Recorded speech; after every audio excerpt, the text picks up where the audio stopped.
बिस्मिल्लाहिर्रहमानिर्रहीम। अस्सलाम वालेकुम स्टूडेंट्स, उम्मीद है आप सब खैरियत से होंगे। आज हम स्टार्ट करेंगे matrix and determinants chapter number 1। ठीक है, तो सबसे पहले हम इंट्रोडक्शन करेंगे कि मैट्रिसेस और डिटर्मिनेंट्स जो है वो हमारे पास होते क्या हैं। ठीक है, तो मैट्रिक्स और डिटर्मिनेंट्स जो थे वो हमारे पास, आपको पता है कि मैथ की फील्ड में जो है वो इस्तेमाल होते हैं, फिज़िक्स में भी, स्टैट्स में भी, इलेक्ट्रॉनिक्स में भी और साइंस की जितनी भी दूसरी ब्रांचेज हैं उनमें भी। ठीक है, मैट्रिसेस जो है बहुत इंपॉर्टेंट रोल जो है हमारी कंप्यूटर का जो दौर चल रहा है साइंस का, उसमें जो है बहुत इंपॉर्टेंट रोल अदा कर रहे हैं। और हमारे पास जो सबसे पहले आइडिया था मैट्रिसेस का वो आर्थर कैले ने दिया था, जो कि इंग्लिश मैथमेटिशियन था 19th सेंचुरी का।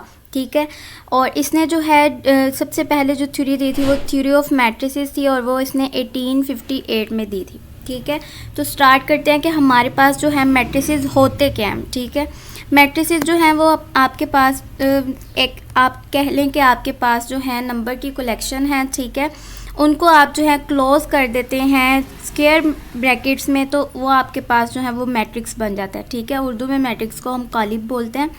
ए रेक्टेंगुलर एरे और a formation of a collection of real numbers, आप कोई भी नंबर्स ले सकते हैं, then enclosed by brackets is said to form a matrix. Similarly ये जो है ये भी आपके पास एक अनदर मैट्रिक्स है।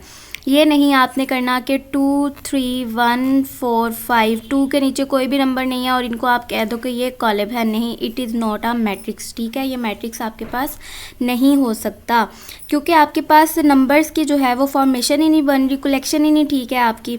तो आपके पास जो है कलेक्शन मीन के हर नंबर के नीचे जो है, मतलब कि अगर आपके पास 2 से ज़्यादा नंबर हैं, अगर आपके पास रोज़ कॉलम से ज़्यादा हैं, तो आपके पास हर उसके नीचे जो है वो नंबर मौजूद होना चाहिए। ठीक है, अगर आपके पास फॉर एग्जांपल एक ही है तो ऐसे भी आपके पास मैट्रिक्स है, अगर आप 2 ले रहे हैं तो ऐसे भी आपके पास ये मैट्रिक्स है।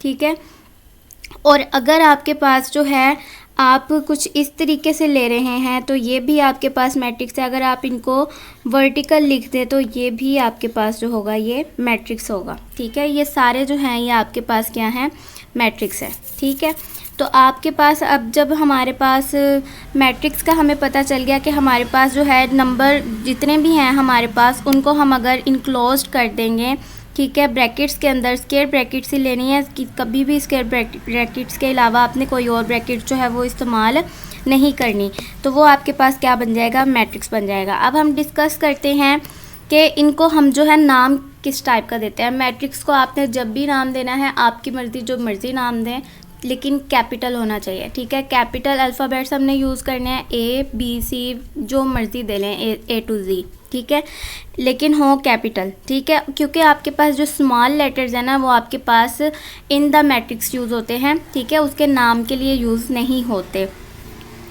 आगे आपके पास है rows and columns of a matrix. Rows क्या होती हैं और कॉलम्स क्या होते हैं। तो आपके पास जो हैं हॉरिजॉन्टल वे में जो रिप्रेजेंटेशन है वो आपके पास क्या कहलाती है, रोज़ कहलाती है, और वर्टिकल वेज में जो हैं ये आपके पास क्या हैं, कॉलम्स हैं। ठीक है, तो आपके पास जब भी आपको एक रोज़ और कॉलम की अगर आपको पूछा जाए कि कितनी रोज़ हैं और कितने कॉलम्स हैं इस मैट्रिक्स के अंदर, मीन्स आपको वो ऑर्डर उसका पूछ रहे हैं। ठीक है, इन दोनों की जो है नंबरिंग को हम क्या कहते हैं, ऑर्डर कहते हैं। तो थर्ड चीज़ भी हमारी जो है वो हो गई कि ऑर्डर हमारे पास क्या होता है। ठीक है, the number of rose and columns in a matrix specifies it's order, कि उस मैट्रिक्स के जितने भी नंबर ऑफ रोज होंगे और कॉलम्स होंगे उसका वो क्या होता है, मैट्रिक्स का ऑर्डर कहलाया जाता है हमारे पास। आगे बात आती है आपके पास इक्वल मैट्रिसेस क्या होते हैं। इक्वल मैट्रिसेस नाम से ही जाहिर है कि 2 मैट्रिक्स आपके पास क्या हैं, बराबर हैं, और उनकी कंडीशन हम डिस्कस कर लेते हैं। 2 कंडीशन होती हैं। सबसे पहली कंडीशन जो है उनका जो है हमारे पास ऑर्डर जो है वो सेम होना चाहिए। ठीक है, ऑर्डर मीन्स कि अगर आपके पास पहले का ऑर्डर 2/3 है तो सेकंड का ऑर्डर भी आपके पास जो है वो 2/3 ही होना चाहिए, ना कि 3/2। ठीक है, जितनी रोज़ हैं उतनी ही दूसरे की रोज़ होंगी, जितने पहले के कॉलम्स हैं उतने ही दूसरे के कॉलम्स होंगे आपके पास। दूसरी जो है इम्पोर्टेंट कंडीशन के their corresponding entries are equal, means कि अगर आपके पास ये पहली रो में पहले कॉलम पे 1 पड़ा हुआ है तो दूसरे कॉलम में भी पहली रो में पहले कॉलम की पोजीशन पर 1 ही होगा, और अगर आपके पास यहाँ पर 3 पड़ा हुआ है पहली रो और दूसरा कॉलम की पोजीशन है, तो दूसरे कॉलम में भी पहली रो और दूसरे कॉलम की पोजीशन पर आपके पास 3 होगा। इसी तरीके से अगर यहाँ पर आपके पास 4 है तो इधर बेशक आप 2 + 2 कर लें, लेकिन है तो आपके पास ये 4 ही, ठीक है। और अगर इधर आपके पास 0 है, मतलब कि सेकंड रो और सेकंड कॉलम की पोजीशन, तो आपके पास यहाँ पर जो है इधर भी 0 ही होना चाहिए, मस्ट होना चाहिए, ठीक है। दोनों का ऑर्डर भी सेम है, दोनों की कोरस्पॉन्डिंग एंट्रीज जो हैं वो भी सेम है, तो ये आपके पास जो होगा वो क्या होगा, इक्वल मैट्रिक्स होंगे दोनों, ठीक है। और एक बात और कि अगर आपके पास कुछ इस तरीके से आ जाए कि अगर इसमें जो है 1 3 4 0 है, और अगर दूसरा जो है हमारा मैट्रिक्स वो है 1 3 0 4, ठीक है। एंट्रीज जो हैं वो तो हमारी सेम है, लेकिन उनकी पोजीशन क्या है, डिफरेंट है, पोजीशन नहीं है हमारे पास, ठीक है। यहाँ पर सेकंड हमारे पास कॉलम है और फर्स्ट रो में हमारे पास 3 है, लेकिन इधर जो है वो हमारे पास 0 पड़ा हुआ है। मीन के सेम जो है उनकी जो है पोजीशन पे एक एंट्रीज जो है वो हमारी मौजूद नहीं है। एंट्रीज तो बेशक वही है 1 3 0 4, लेकिन उनकी जगह जो है वो चेंज है।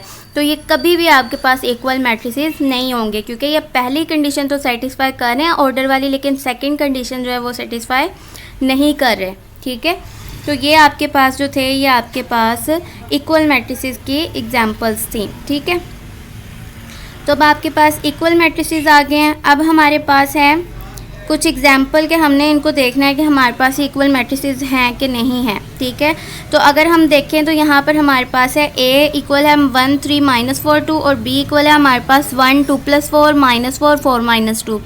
तो पहली कंडीशन तो इनकी जो है हमारे पास वो सेटिस्फाई कर रही है कि ऑर्डर जो दोनों के हैं वो सेम है, ठीक है। 2/2 है, A का भी ऑर्डर और B का ऑर्डर भी क्या है, 2/2 है। तो इसकी जो है ये 2 + 1 क्या आएगा, 3 आएगा यहाँ पर भी हमारे पास, ठीक है। और इधर -4 है, इधर भी -4 है, इधर 4 - 2 है, मीन्स के 2 है, इधर भी 2 है। तो ये दोनों जो है कंडीशन को सेटिस्फाई कर रहा है, ठीक है। तो ये दोनों जो है आपके पास क्या हो जाएंगे, इक्वल मैट्रिसेस हो जाएंगे। इसी तरीके से इधर है आपके पास L इक्वल है 2 - 1 3 2, और इधर है M इक्वल्स टू 2 - 1 3 -2। लेकिन यहाँ पर जो है ये 2 है और इधर -2 है, और आपको पता है कि 2 जो होता है वो नॉट इक्वल होता है -2 के, ठीक है। -2 तो बहुत छोटी वैल्यू है, ठीक है।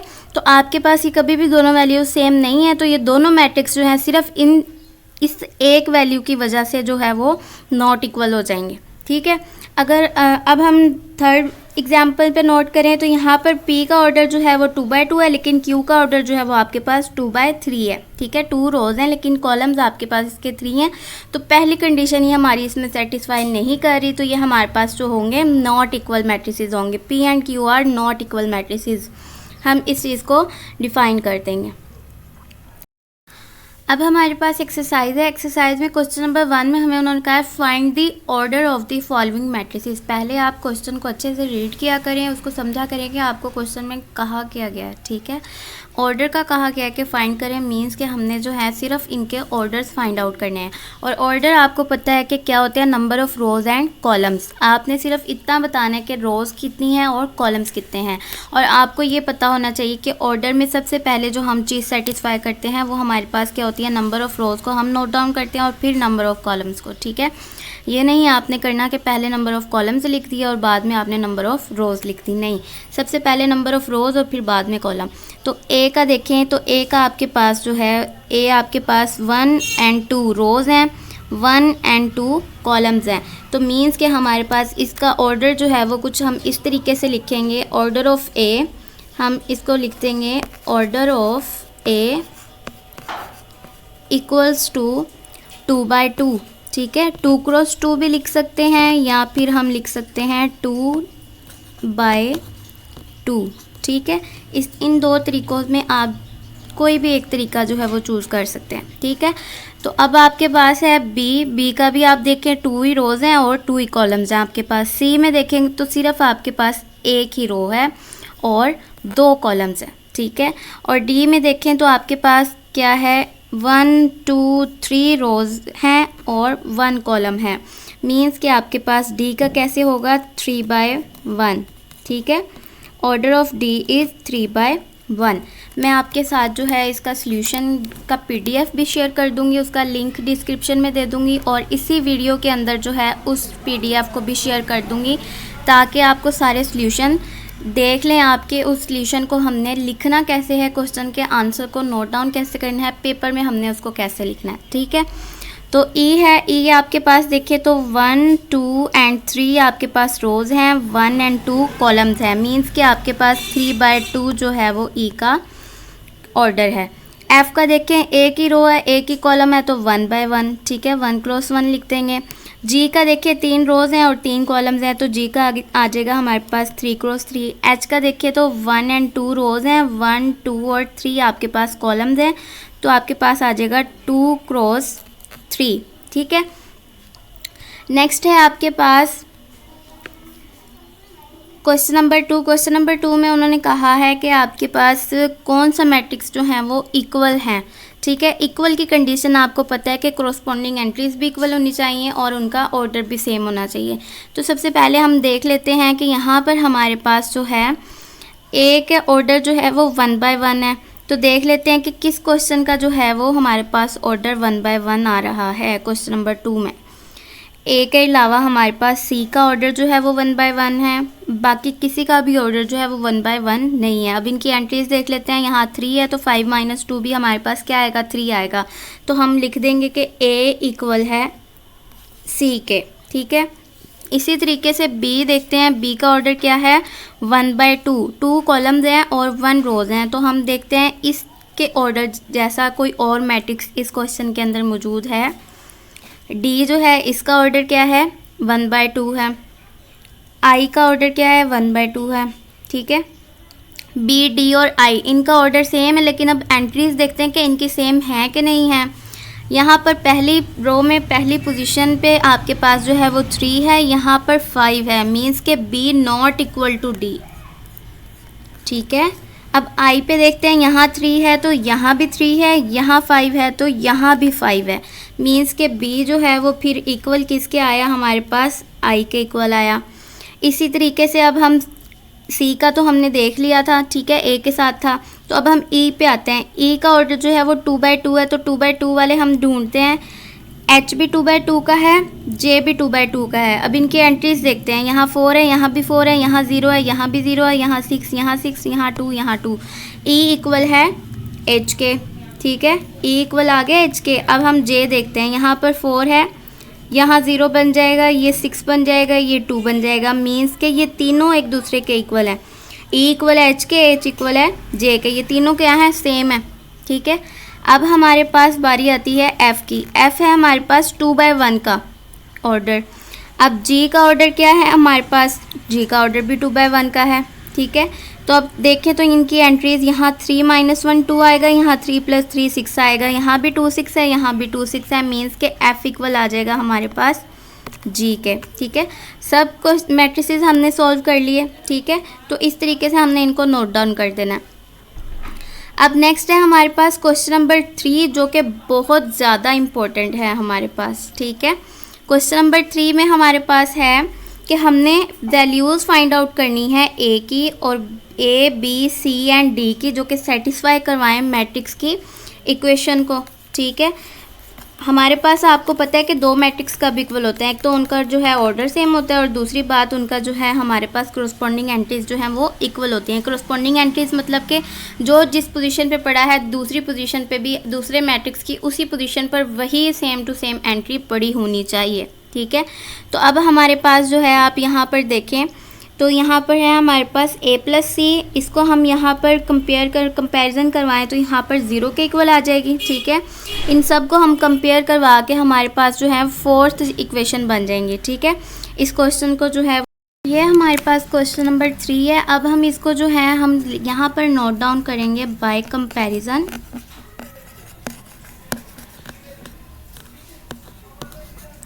यहाँ हम लिख देंगे कि हमारे पास जो है a + c जो है वो इक्वल है 0 के।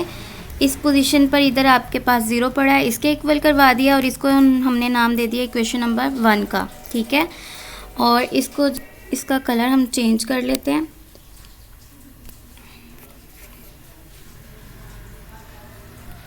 अब हम देखते हैं कि यहाँ पर हमारे पास जो है a + 2b है। आप कोई भी क्वेश्चन पहले लिख सकते हैं, इसका कोई प्रॉब्लम नहीं है। यहाँ पर आपके पास c-1 जो है वो इक्वल है 3 के, और फिर हमारे पास 4d-6 जो है वो इक्वल है 2d के। इतनी चीज़ जो है वो हमने नोट डाउन कर ली कि हम बाय कंपैरिजन ये वाली चीज़ें जो हैं वो हमारे पास आ रही हैं। ठीक है, इसको नाम दे दिया 3 का, इसको नाम दे दिया हमने 4 का। अब हम देखें तो हमारे पास फोर्थ वन थी 4d-6 इक्वल्स टू 2d। अब हमने इनको कंपेयर कर लिया। अब हमने इन चारों इक्वेशंस की मदद से अब हमने जो है इनको सॉल्व आउट करना है। ठीक है, हमारे पास जो है हम देखें तो थर्ड वाली इक्वेशन में देखें, पहली में दोनों वेरिएबल्स हैं, दूसरी में भी ए बी दोनों वेरिएबल्स हैं, तीसरी में जो है हमारे पास एक ही वेरिएबल है और फोर्थ में भी हमारे पास एक ही वेरिएबल है। ठीक है, मतलब कि हम इन दोनों को 3 और 4 को सॉल्व करवाएं, सी और डी की वैल्यू जो है वो हमारे पास इजीली आ जाएगी। तो अब हम इनको जो है वो नोट डाउन कर लेते हैं। थर्ड को हमने सॉल्व करना है तो इसके लिखने के दो तरीके हैं आपके पास। आप लिख सकते हैं कि फ्रॉम 3, या फिर आप लिख सकते हैं 3 इम्प्लाइज दैट। ठीक है, ये निशान जो होता है इसको हम इम्प्लाइज दैट कहते हैं, इस सिंबल को। 3 से आप देख सकते हैं कि c-1 जो है वो इक्वल है हमारे पास 3 के, तो c इक्वल आ जाएगा 3। आपको पता है कि एक साइड से हम दूसरी साइड पर एक रकम को हम शिफ्ट करें तो उसके साथ का जो साइन है वो आपके पास चेंज हो जाता है। ठीक है, प्लस हो तो माइनस हो जाता है, माइनस हो तो प्लस हो जाता है, और अगर आपके पास इस साइड पर मल्टीप्लाई है तो दूसरी साइड पर जाकर डिवाइड, और इसी तरीके से अगर इस साइड पर डिवाइड है तो दूसरी साइड पर जाकर मल्टीप्लाई हो जाता है।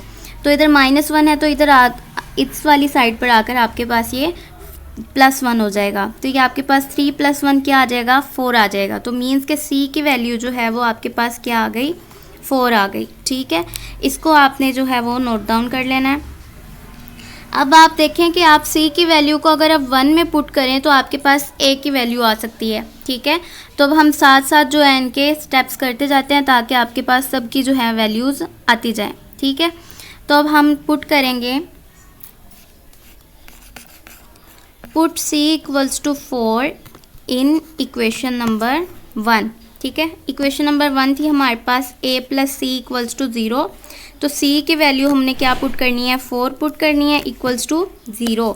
अब हमें a की वैल्यू चाहिए, a के साथ जितनी भी रकमें हमने दूसरी साइड पर शिफ्ट कर देनी है। +4 था, इधर आकर -4 हो गया। ठीक है, बेसिकली ये आपके पास जो है वो होगा 0 - 4, तो 0 - 4 क्या आएगा आपके पास, -4 ही आएगा। मीन्स कि आपके पास a की वैल्यू जो है वो आपके पास क्या आ जाएगी, -4 आ जाएगी। ठीक है, अब हम देखें तो a की वैल्यू को अगर मैं सेकंड इक्वेशन में पुट करूं तो मेरे पास जो है वो b की वैल्यू आ सकती है। तो मैंने साथ ही इसको जो है a की वैल्यू को b में पुट कर देना है। मीन्स के सेकंड इक्वेशन में b की वैल्यू के लिए a + 2b इक्वल्स टू -7 हमारे पास जो है वो इसकी वैल्यू है। हम लिखेंगे a + 2b इक्वल्स टू -7, लेकिन आपके पास a जो है वो -4 है तो हम a की वैल्यू -4 यूज़ करते हैं। अब आपके पास जो है क्या आ जाएगा, 2b इक्वल्स टू -7 था आपके पास, -4 दूसरी साइड पर शिफ्ट करके क्या आ जाएगा, +4 आ जाएगा। तो ये आपके पास क्या हो जाएगा, -3 हो जाएगा। ठीक है, अब ये b के साथ 2 जो है वो मल्टीप्लाई हो रहा है तो दूसरी साइड पर आपके पास आपको पता आकर डिवाइड हो जाएगा। तो ये आपके पास -3/2 आ जाएगा, -1.5। ठीक है, आप -3/2 भी लिख सकते हैं और -1.5 भी लिख सकते हैं। ठीक है, तो ये आपके पास b की वैल्यू आ गई। अब हम देखें तो सिर्फ हमारे पास d की वैल्यू रह गई है जो कि आपके पास फोर्थ इक्वेशन सॉल्व करने से आ जाएगी। इसको हम यहीं पर सॉल्व कर लेते हैं। आपको पता है कि ये 4d जो है आपके पास, ये 2d जो है दूसरी साइड पर आकर -2d हो जाएगा, और हम 6 को दूसरी साइड पर शिफ्ट करेंगे तो इधर आकर ये +6 हो जाएगा। 4 - 2 आपके पास आ जाएगा 2d इक्वल्स टू 6, तो d इक्वल आ जाएगा 6/2 विच इज़ इक्वल्स टू 3। तो d की वैल्यू जो है वो आपके पास 3 आ जाएगी। ठीक है, इस तरीके से हमने जो है इस क्वेश्चन को सॉल्व आउट करना है। इसका PDF का सॉल्यूशन जो है वो आपके पास, सॉल्यूशन का PDF जो है वो आपके पास शेयर कर देते हैं। तो ये आपके पास देखें तो ये आपके पास क्वेश्चन नंबर 1 है। ऑर्डर था इसका फाइंड आउट करना, तो ऑर्डर को हमने कुछ इस तरीके से लिख दिया। आप इसको जो है वो इस तरीके से भी लिख सकते हैं, 2 × 2। ठीक है, नेक्स्ट है आपके पास क्वेश्चन नंबर 2 बी का ऑर्डर था, इसका भी 2x2 हम कर सकते हैं 2/2 की जगह पर। फिर आपके पास था सी, इसको भी हम 1/2 है तो 1x2 कर सकते हैं। डी को हम 3x1 कर सकते हैं, ठीक है, ऑर्डर लिखने का मेथड। और इसको भी हम 3x2 और इसको 1x1, जो आपको इजी लगता है आप वो कर सकते हैं मेथड, ठीक है। तो क्वेश्चन नंबर 2 में हमने इक्वल बताना था, तो हमने देख लिया ए इक्वल आया था हमारा सी के, बी इक्वल आया था आई के, और ई इक्वल था एच के, और एच इक्वल था जी के। मीन्स के तीनों आपस में इक्वल थे। और एफ इक्वल आया था हमारा जी के। और क्वेश्चन नंबर 3 जो है वो बहुत ही इंपॉर्टेंट क्वेश्चन है। इसको लिखने का आप तरीका देख लें कि बाय कंपेयरिंग आपने लिखना है या कंपैरिजन, ठीक है। कंपेयरिंग आप लिख लें तो आपके पास आपने इनको नाम दे लेने हैं 1 2 3 4 इक्वेशंस के। फिर आपने सॉल्व आउट करना है from 3 put C equals to 4 in 1, proper तरीके से आपने करना है, ठीक है। ये आपके पास जो है इसको सॉल्व करने का मेथड आ जाएगा। और फिर आपने एंड पर जो है वो सबकी वैल्यूज़ को आपने इस तरीके से नोट डाउन कर देना है, ठीक है। तो ये आपके पास जो है ए इक्वल था -4 के, बी इक्वल आया था -1.5 के, सी इक्वल था 4 के, और डी इक्वल था 3 के, ठीक है। ये आपके पास जो है PDF जो इसका लिंक है वो शेयर कर दिया जाएगा वीडियो की डिस्क्रिप्शन में। आप जस्ट उसको लिंक को क्लिक कीजिएगा, आपको जो है उसका सल्यूशन ईजीली जो है वो आपके पास डाउनलोड हो जाएगा। आई होप आपको लेक्चर समझ में आया होगा। अपने फ्रेंड के साथ लाजमी शेयर कीजिएगा, चैनल को सब्सक्राइब करना ना भूलिएगा। नेक्स्ट लेक्चर तक के लिए अल्लाह हाफिज़।